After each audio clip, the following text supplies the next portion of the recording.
ನನ್ನ ಆತ್ಮೀಯರಿಗೆಲ್ಲರಿಗೂ ಶುಭವಾಗಲಿ. ಈ ದಿನ ನಾವು ಶ್ರೀ ಸಿದ್ಧಾರೂಢ ಕಥಾಮೃತದ 36ನೇ ಅಧ್ಯಾಯವನ್ನು ತಿಳಿಯೋಣ. ಶ್ರೀ ಸದ್ಗುರು ಸಿದ್ಧನಾಥನೇ ನಿನಗೆ ಜಯ ಜಯಕಾರವಿರಲಿ. ನಿನ್ನ ಚರಿತ್ರವನ್ನು ವರ್ಣಿಸೋದಕ್ಕೋಸ್ಕರ ನೀನೇ ಸ್ಫೂರ್ತಿಯನ್ನು ಕೊಡಬೇಕು ಎಂದು ನಿನ್ನ ಚರಣಗಳಲ್ಲಿ ಶಿರವನ್ನಿಟ್ಟು ಪ್ರಾರ್ಥಿಸುವೆನು. ನೀನು ನಿತ್ಯ ಹೃದಯದಲ್ಲಿ ಇದ್ದುಕೊಂಡು ನಿನ್ನ ಚರಿತ್ರವನ್ನು ನೀನೇ ವರ್ಣಿಸತಕ್ಕದ್ದು. ಇಲ್ಲದಿದ್ದರೆ ಹೇಗೆ ಮಾಡಬೇಕೆಂದು ನನಗೆ ತಿಳಿಯುವುದಿಲ್ಲ. ದಯಾಳುವಾದ ನೀನು ಒಲಿದೆಯೆಂದರೆ ಈ ಜಗತ್ರಯದಲ್ಲಿ ಅಸಾಧ್ಯವೆಂಬುದು ಏನಿದೆ?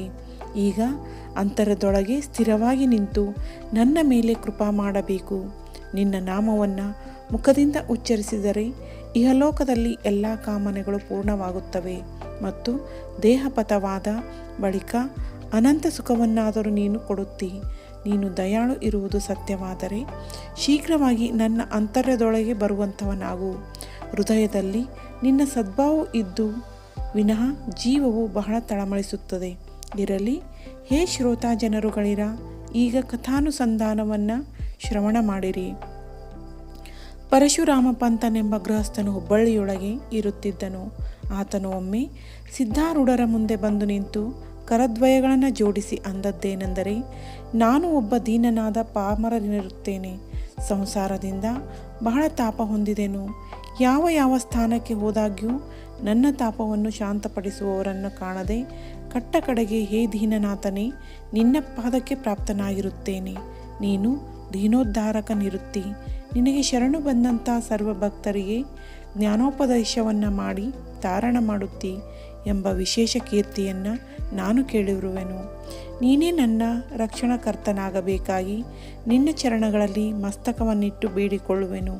ಹೇ ಗುರುನಾಥನೇ, ಈ ದೇಹಾಂತ್ಯದವರೆಗೂ ನಿನ್ನ ಸೇವೆಯನ್ನು ಪ್ರೇಮದಿಂದ ಮಾಡುತ್ತಿರುವೆನು.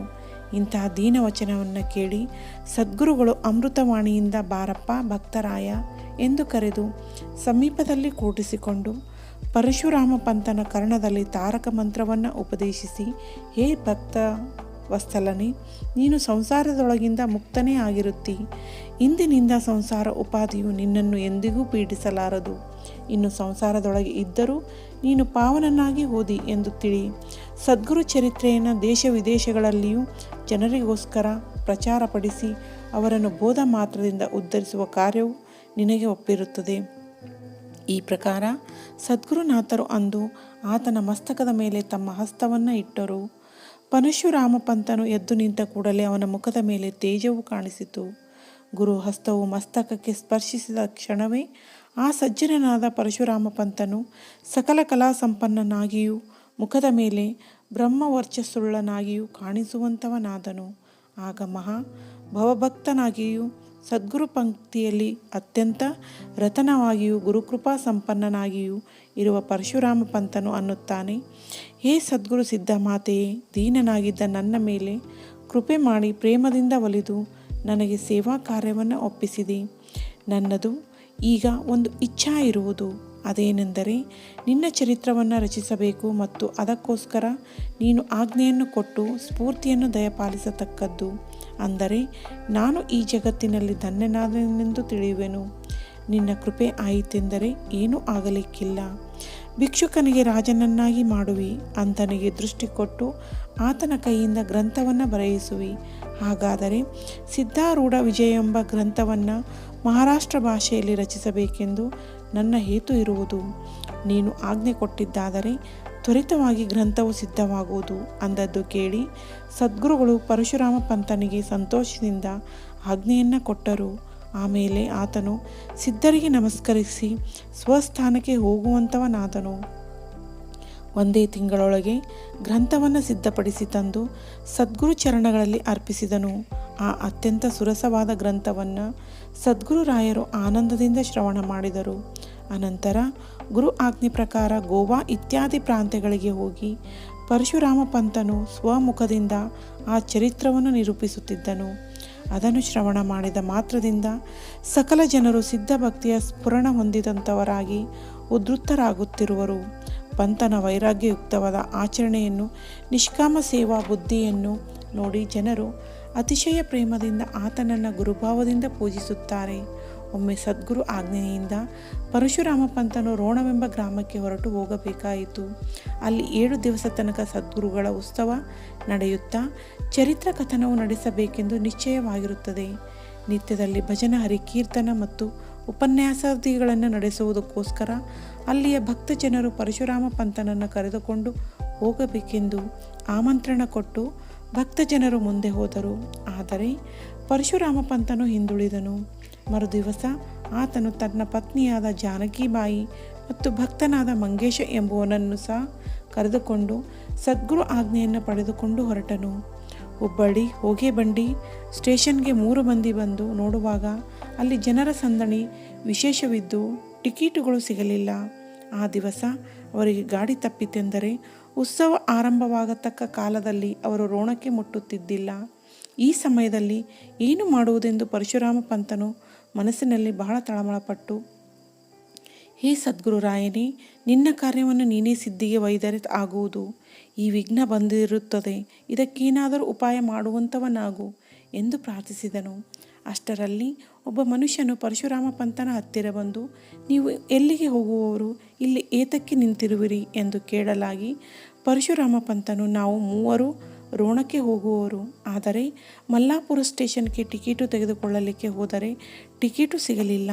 ನಮಗೆ ರೋಣಕ್ಕೆ ಹೋಗುವುದು ಅತಿ ಜರೂರ ಇರುವುದು. ಏನು ಮಾಡಬೇಕೆಂದು ತಿಳಿಯುವುದಿಲ್ಲ ಎಂದು ಹೇಳಿದ್ದು ಕೇಳಿ ಆ ಮನುಷ್ಯನು ಬಹಳ ಚಲೋದಾಯಿತು. ಈ 3 ಟಿಕೆಟು ಅದೇ ಸ್ಟೇಷನ್ನೂ ಇರುತ್ತವೆ. ನನಗೆ ಅಲ್ಲಿಗೆ ಹೋಗುವ ಕೆಲಸವಿಲ್ಲ. ನೀವು ಇವನ್ನು ತೆಗೆದುಕೊಂಡು ಬಿಡಿರಿ ಎಂದು ಹೇಳಿ ಆತನು 3 ಟಿಕೆಟುಗಳನ್ನು ಪರಶುರಾಮ ಪಂತನ ಕೈಯಲ್ಲಿ ಕೊಟ್ಟು ಆ ಕ್ಷಣವೇ ಜನಸಂದಣಿಯೊಳಗೆ ಅದೃಶ್ಯನಾಗಿ ಹೋದನು.